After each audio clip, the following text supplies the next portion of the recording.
வந்தாரை வாழ வைக்கிற கட்சி எப்பவுமே அதிமுக கட்சி தானே. Welcome to the show.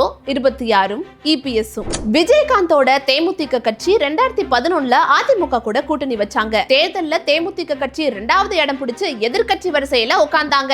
Vijayakanth சட்டமன்ற எதிர்கட்சி தலைவர் ஆனாரு. இது நம்ம எல்லாருக்குமே தெரியும். ஆனா இப்போ தேமுதிகவோட நிலைமை என்ன? திமுக கூட்டணியில சேர்ந்து ஒரே ஒரு ராஜ்யசபா MP சீட்டை வாங்கியிருக்காங்க. சாதனை கிளாப் பண்ணிக்கிறேன். எத்தனை சீட்டு கிடைக்குமோ தெரியலங்க. கண்டிப்பா தேமுதிக ஜெயிச்சு ஆட்சியில பங்கு பெற போறது இல்ல, எதிர்கட்சியாவும் ஆக போறது இல்ல.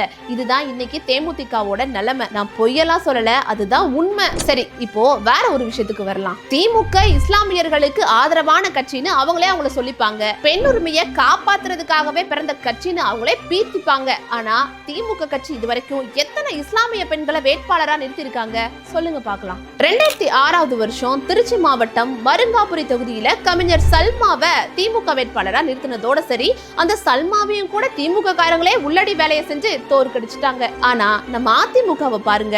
1991ல அரவக்குறிச்சி தொகுதியில மரியமுல் ஆசியாவை வேட்பாளரா நிறுத்தினாங்க. அவங்க வெற்றியும் பெற்றாங்க. 2006ஆம் வருஷம் திருவல்லிக்கேணி தொகுதியில பதர் சயீத் அதிமுக வேட்பாளரா போட்டிட்டு ஜெயிச்சாங்க.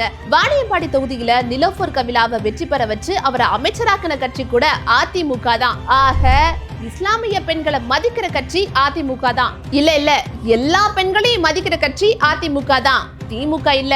அதனால இஸ்லாமியர்கள் வர தேர்தல்ல இது எல்லாத்தையும் மனசுல வச்சு உங்க ஓட்ட அதிமுக தான் போடணும். வெல்லட்டும் இரட்டை இலை, ஆளட்டும் எடப்பாடியார்.